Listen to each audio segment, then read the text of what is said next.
Her triumphs. I took a group of women that didn't believe in themselves, and I just believed in them. Her trials. I never wanted to go to practice. I was losing a ton of weight. Her story. I just put my faith in God and just trusted the system. Her why. I want people to see what I did and say, oh, that's so awesome. I'm going to be better than that. That would be how I hope that this journey ends. This is Her Why, where we tell the stories from BYU women's sports. Here is your host, Lauren McLean.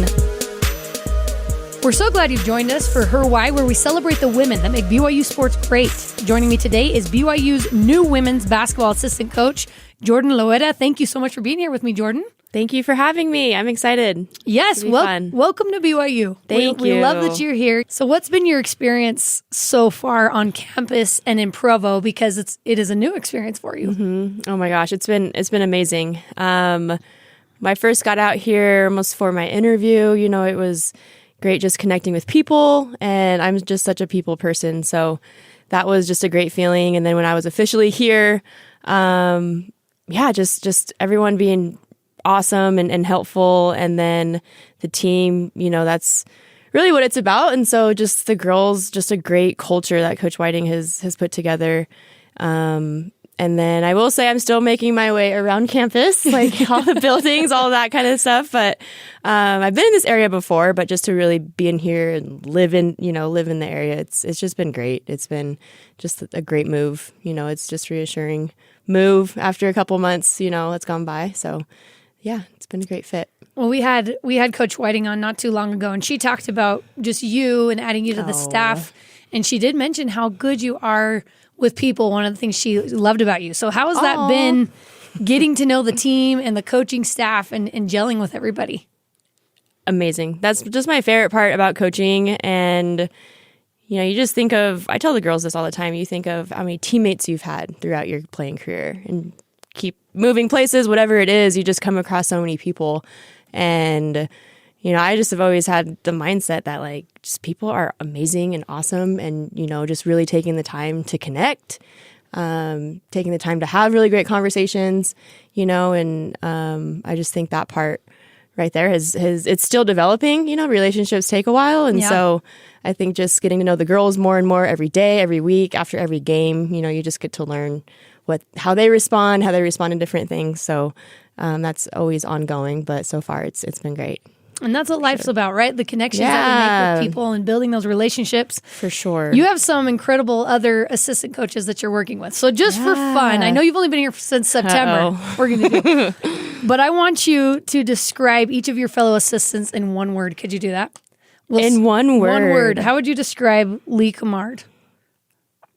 That guy is witty. Really? He is just sharp with quick comebacks, yeah, I guess just one. I don't even know if I could put one word on him. He's awesome, but witty's a good one though. Witty, yeah. Okay, I like it. What about John Wardenberg? Wise. Okay. Wisdom. Let's see if you can stick with the W's when you go to Kaylani Onga. Okay, I didn't even realize that. I could stick with W's. Gosh, Kaylani, she's just you can say wholesome. Maybe that's a good word. I like that. She just takes care of everybody. Always just asks if you need anything. She's awesome. She's been amazing. She's incredible. Okay, What about Josh Edwards and Allie Winters? We'll end with those two. Whippersnappers. I can stay with W's. I am super impressed. I didn't think you'd actually stick with that. Both of them though, they're just high energy. Just always. Joy is another one I would put. They're just always high energy. Great moves, have a positive kind of outlook on stuff. So they bring the energy around there for sure. Well, like I said, Coach Whiting said you have a gift for connecting with players, recruits, and staff. What do you do to build those connections? What are some of the things that you do to try and build that? I always think, I'm still learning all of it. I think you learn forever.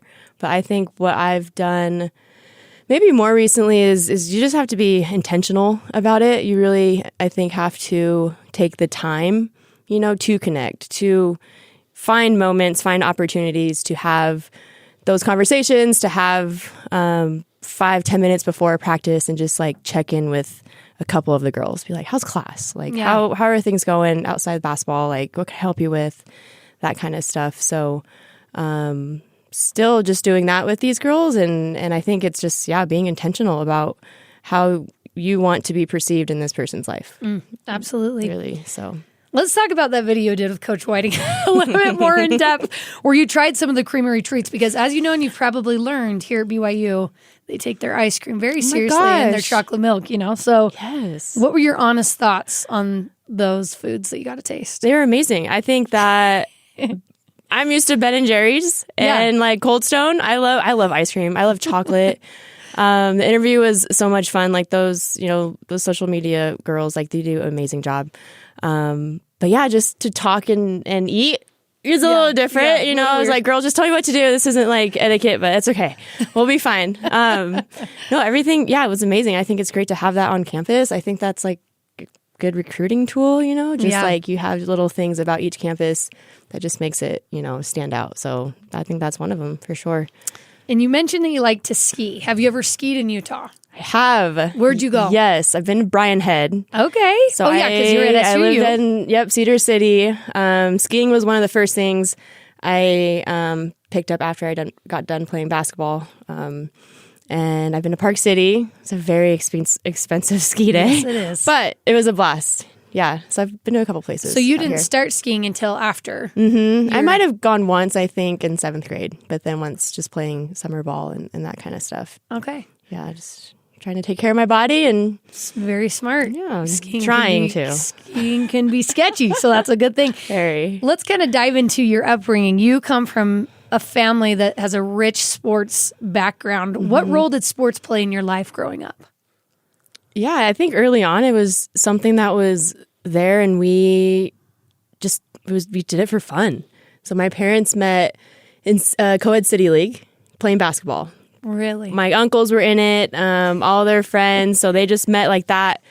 My brother and I are 18 months apart, so we were going to their 6 a.m. runs and just in the gym, around the gym, and then we just found joy in it. And my mom was awesome. She put us in every sport. Gymnastics, baseball, softball, so just around all the sports, and just found the competitive joy. And needless to say, we're just a competitive family. So that kind of just sparked through my brother and I, and then I have 2 younger sisters. And so I think it was just always there and always just an option. Like we weren't ever kind of, you have to go to practice today. It was like, let's go. Like we're going to go to practice, so we're going to come back and then we're going to practice more. Like, come on, it's not done yet. So I love that. Yeah, it was just something we found joy in early and stuck with it for a while. That's one of the things I love about doing these interviews, because that's one of the themes that everyone says. All these elite athletes that come in, it's like they started at such a young age, and it's something they wanted to do, and no one even pushed them a ton. They just did it. It came naturally, and they loved it. And your mom played at Oregon. She did. And then you ended up playing at Oregon. So how did that influence your decision to stay in Eugene? Or to go to Eugene, I should say. No, I always love this story because my mom, we knew she went to Oregon. So growing up, and then for me, just picking a place to play, like I just grew up watching the Pac-12. So I just love Pac-12 ball. And my mom was an Oregon fan. And, she had different like bags or gear. But like, you think of Oregon fans, they're like Ducks forever. Oh, yeah. And my mom was a little bit like that. But then when I was interested in Oregon, and then when I got to Oregon, she was just so proud. And she was proud for herself, proud of me. So she didn't try and push me to Oregon one way or the other. I think it was almost like it just happened. Yeah. And Oregon was, for me, the best fit, at that time. So it was just like, cool. Like my mom, her name was on the alumni wall that they did in our locker room. Like it was really cool just to be a part of that history with her. So I love that. Yeah. And you got some crazy Nike gear probably along the way. We got some good right? gear. Not what they're getting now, I will say. But yeah, gosh, it was great. Yeah. I mean, I love green and yellow. I like apple green. Apple green is pretty. Yeah. So awesome. Yeah. Gear is good. During your time at Oregon, the team had some tough seasons. Mm-hmm. What would you say you learned from those experiences? Just the same thing. Like I always talk about, we didn't win a lot, for a couple years there, but our director of ops, our assistant coaches, they made it like, it's not okay to lose. No one wants to lose, right? It's not a good feeling, but like you're just in it with this group of people, and those, my mentors, coaches just made it where it was like, okay, we're going to get through this, right? We're going to tough it out, like keep going, keep grinding. Us girls, we had great chemistry. So working together towards this common goal, to keep working. It was just the mindset of like, we got this, like keep at it. And I think that's true for people that are teams, right? That are just kind of in that slump. You just have to keep moving forward. And our coaches were just great in all of that. So I think that just makes a big difference. And part of the reason I, wanted to coach one day was just like affecting lives, especially when it's low, I think that's the biggest part. I was going to ask you if you do anything to kind of mimic what they taught you during that tough time in your own coaching style. Just bringing the energy, bringing the joy. Like, we lost by 40 last night, but we have a game in a day or 2 days. Yeah. Like, you have to bounce back. You just have to get your mind right, get the mindset right. Yeah. It's probably on the losing end of it. Let's get back on the horse. You're like, come on now. You also had some knee issues while you were playing, and that can be hard. Injuries for sure come with the game. Mm-hmm. They just come with being an athlete, but it can be just horrible physically and mentally. How are you able to overcome those things as a collegiate athlete? Yeah, it took a while. And I will say something like that, whether you're in high school, whether it's happening in college, pro, it's just it's mindset, right? It messes with your mind. You're playing forever. You're never hurt, and then you're hurt and you sit out for 6 months, 8 months. So I had great trainers at Oregon, that were just by my side, and I leaned on them. I leaned on my teammates. It happened a couple times. So the second time it happened, I just changed my mindset. Like, I can't run, right? I'm not supposed to do anything for almost it was longer the second time, maybe 9-10 months. So I was like, I'm going to get my nutrition right. I'm going to do what I can in the weight room. So physically, I dropped a bunch of weight, and I just became more focused on what I was eating. And I put my focus really on nutrition and in the weight room, because that's what I could really do first. So I just had people around me that were able to help me. And I was really fortunate of that, just to have those resources. And with rehab, I still do rehab.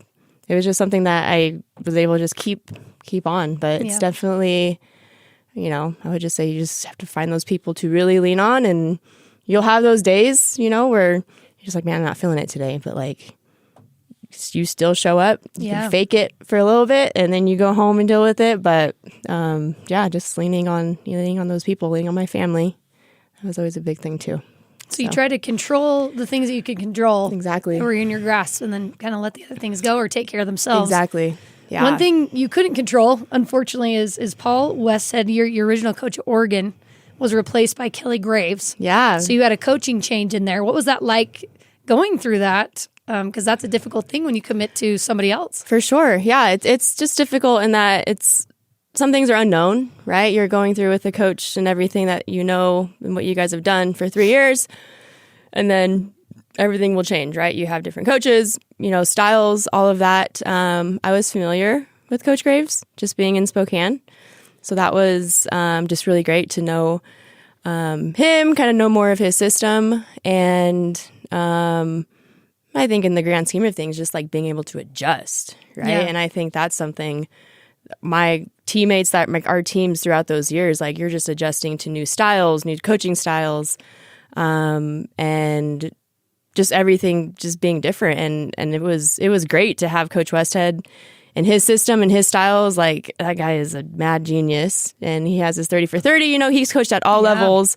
And then going to a more system, I think, based, slower, you can say. It's a slower style of basketball versus the system. But yeah, just different styles of plays. And I can't speak enough of both experiences that I had, and it just definitely is the mindset of okay, can't control it, right? And so it's just you're buying in and just doing whatever you can to help this system, be successful. You make the most of it. Yeah, it was great just to play under both styles. During your freshman season, you set a record for 3-point field goals of 45. That's pretty dang awesome. And I hope you tell your girls that. I still had that. honestly.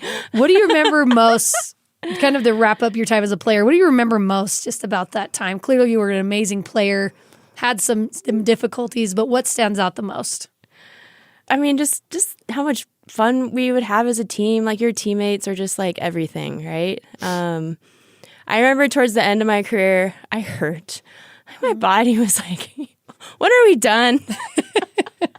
We still doing this? Like, we still doing this, but that's just one thing you learn to push through. You're just like, go as long as you can. And that's just like been my thing, is go as long as you like really can. And then I ended on a knee injury. That was like my last day. But yeah, I think too is just like the weight room became my favorite thing. Like, I just fell in love with weight room.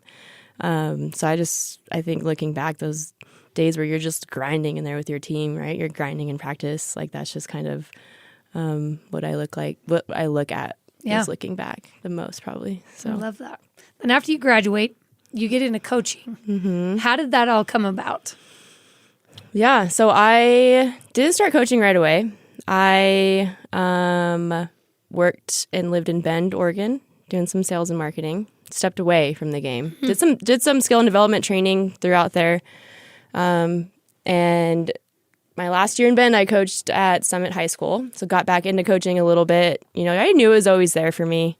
I just wanted to pursue kind of what I went to school for and take a step back. Yeah. You know, I did graphics. I did some sales and marketing. I got a ton of experience in the business world.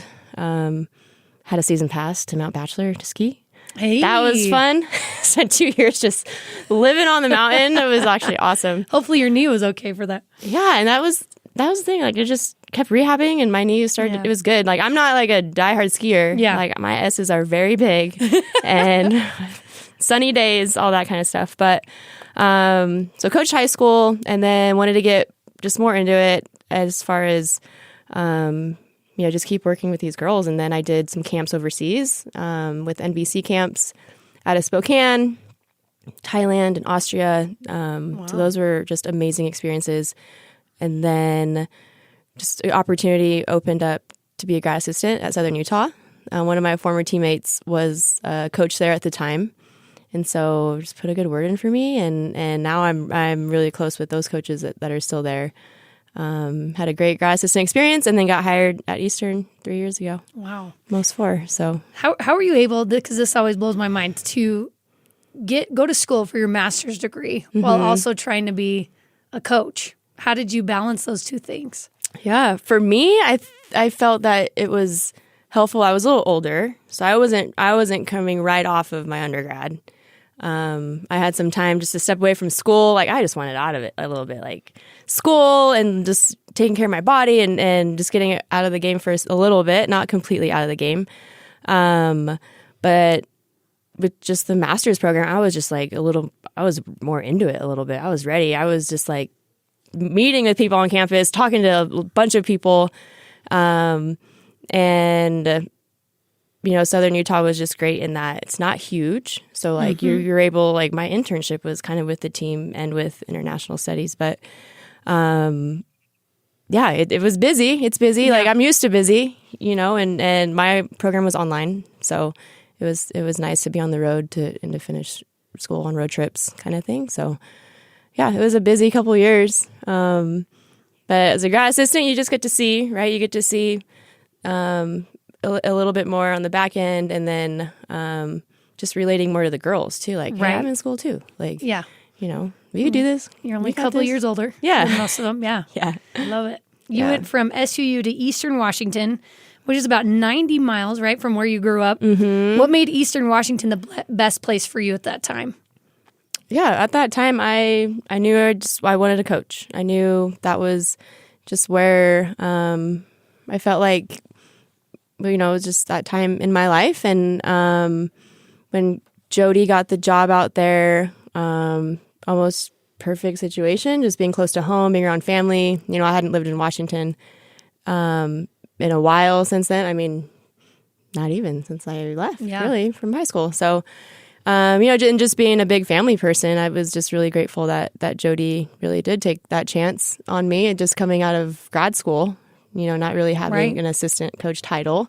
And Tracy at Southern Utah was great about, putting me in as much as I could basketball wise. So I did get great experience with that. But yeah, Jody took a great chance on me to start coaching, and it was close to my family, and it was almost the perfect, situation to have kind of the best of both worlds. So, well, it worked out for you because, you had a lot of success there at Eastern Washington. You helped the team achieve records for fewest turnovers and highest total points.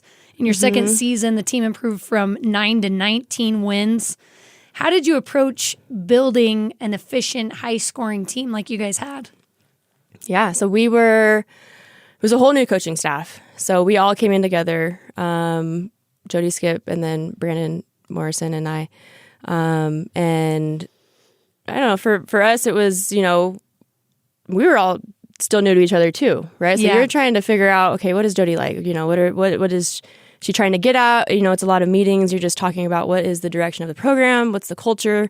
What do we want in this culture? So with any coaching change, that takes a year, 2 years, 3 years, right? You're just trying to, shape it more how you see it. And with us, I think it just started with, just that relationship piece. And it was with all of us. All of us were trying to connect with these girls and wanting to connect and get the most out of them on and off the court. So I think just to jump, from 9 to 19, it was a lot of just the girls really buying into the system, into the changes. And it's all kudos to them. They're putting the work in. We just try and give them little ideas. You guys go score the points, get stops. Right.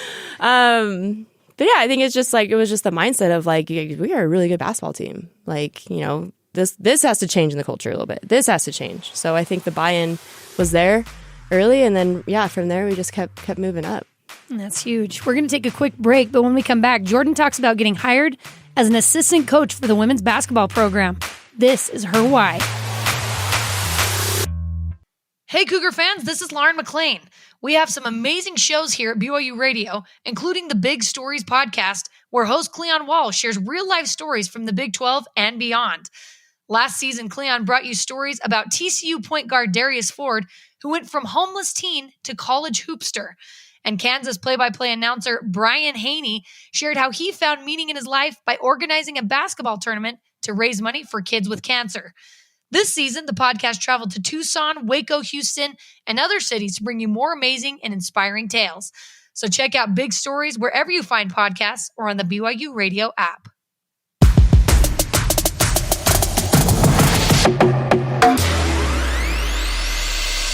Welcome back to Her Why. I'm Lauren McLean with BYU's women's basketball assistant coach, Jordan Loera. All right, so let's bump forward to BYU. What drew you to BYU's program initially? Yeah, initially, just the great conversations I had with all the coaches. I talked to all of them. Coach Whiten, talked to her first, and then talked to Coach Wardenberg, and then, Lee. And even with Coach Lee, he was going through just some family things, but he did take the time to reach out and just talk to me and, just have a conversation about all of it. And then, of course, talking with admin, all those sorts of things. So just from that, you can get a good feel for people. First conversation is takes maybe a couple, but I think right away I just felt like these are the people I'd be working with. Yeah. So I think right away I just felt like this, I could learn a lot and just get along with these guys as people. Really. And you just came off a historic season at Eastern Washington with 29 wins and the Big Sky Championship. Was that difficult to leave after a season like that? It's always difficult, I think, for me to leave just people. It's like, big softy. No. I mean, of course, right? You have a winning season, a winning team. And it was a really difficult decision. It was really tough just to say bye to the team. Mm-hmm. Like you have to tell the team, they're about to go to practice and you're like, I'm actually not going to practice today. And it was just more because you build these relationships and just being there for 3 years, some of them are freshmen, starting their last year, so, the winning season was amazing. That's awesome. But, you just are leaving something that you've been a part of for so long, and you've built. But in the same breath, it's just sometimes things are a little more personal, you know, as far as decisions and where you see your life going. So I like hold on to that, and I held on to that 100%. For like the most part of my transition, really, and just, you know, my growth as a woman, as a coach, like all that kind of stuff. Looking back, what are some of the aspects of that season and the team that you want to bring to BYU? Because I kind of love that you just came from a really successful team and a really successful season. When you look back at that, what are some of those aspects that you want to bring here to BYU with you? Skill and development. Like that's such a huge part during season, out of season. And we just, you know, at Eastern, it was just a system of like these girls wanted to be in the gym. Like they didn't feel like they had to, because coach is watching over their shoulder, right? Like they're getting in there. You might go to the office to pick up something at 7 and you have 3 of them walking out of the gym just because they like want to be in there. They want to get better. And that is happening here for sure. But that's just something that I would, you know, just want to just continue to happen where everybody's getting really in the gym like that. So yeah, you got to have that in a successful program. Yeah. The student athlete leaders are huge, wouldn't you say? Yes. Yeah. The leadership part too, for sure. Yeah, I mean, we had a seasoned team. We had, you know, these girls were a little older, couple grad students. So, you know, and just helping these ladies find their voice in that. Like, it doesn't matter how old you are, you know, for leadership. And leaders will be different. It'll look different, you know, lead by example, all that kind of stuff. So really, you know, helping each of these girls find their voice in that, for sure. You've coached for a long time now, and you were a student athlete yourself. What would you say are some of the most common challenges that these women are facing, being Division I athletes, going to college, kind of a critical time of life? What's some of the biggest challenges you've seen? Yeah, I think just being able to balance all of it, right? Like you play basketball since you're little, like you're in middle school, you're in high school, and you get to college and you have a bad game and you're just feel like absolutely terrible for a week. Like, you cannot let basketball define your happiness, like at all. Like you have to find the Jordan out of basketball. Like who is she outside of basketball? You know, so I think just that challenge of, you know, having other things in your life and having the balance, and it's hard. And finding what the other interests in, right? Like once you're done with basketball, like once the ball stops bouncing, you know, what interests you? Like what is gonna keep moving your life forward? Where's your passion? You're like, I know what's coming. I've been there. So it's hard. Listen. You know, it's like almost you have, especially in collegiate athletics, right? Like it's laid out for you for 4, 5, 6, 7, 8, 9 years now. I don't know anymore. It's laid out for you for a long time. Like things are, you know, paid for, everything's here. But yeah, eventually it's going to be like, you have to find your own, you know, so that's hard. You were a former guard. And when you take a look at the guards that BYU has right now, what are some of the strengths that you love to see out there on the court? Yeah, we got some shooters for sure. It's really cool to see. Yeah, I mean all types, right? Catch and shoot, off the dribble, like just a variety of different guards, and I think that's just dangerous for any team, right? People got to figure out how to guard us, and yeah, just point guard mindset. You can see these girls just like playing with the confidence, and then keeping that confidence is the other challenge. Is like you got to keep that the whole time. You miss 1 shot, 2 shots, 3 shots. You know, it's just yeah. I think it's just been cool to see, and then how well, you know, they get along and the chemistry. You know, I think that's built on the court and off the court. I know these guys have done a lot in the summer, and team activities in the summer, so that all translates, I think, to their chemistry on the court. So. First couple of things I saw, I think, early. I want to talk about Delaney Gibb just because she's off to a really hot start. Yeah. She's young. She's doing awesome. What have you liked about her game so far? Delaney is just like, she's like an old soul. Like we had a Q&A with the team, and we were in front of, you know, some middle school girls. And she was like, you know, just be present in these moments and kind of see them for what they are, kind of thing. So she's just mindful, and her game is almost beyond her years. Like she's just going to be an incredible player, coachable. You know, we can talk about something on the sideline, baseline, whatever it is, and she's like just determined to do it. You can tell she's finding her leadership voice. You know, I think that takes time. But yeah, overall, she's been amazing. She works her butt off. And it's proved in game time situations.